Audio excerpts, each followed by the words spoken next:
देखिए कोई साउंड नहीं आ रहा इसमें,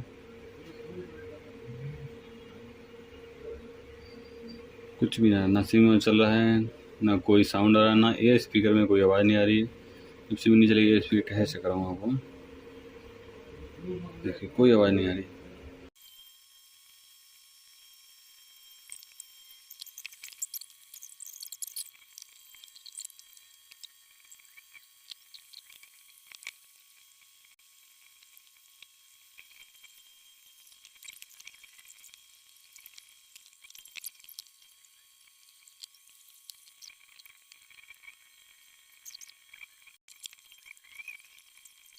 को X3 जिसमें साउंड भी नहीं आ रहा था और नेटवर्क भी नहीं आता। अब देखिए नेटवर्क भी आ रहे हैं, इसमें साउंड भी आ रहा है।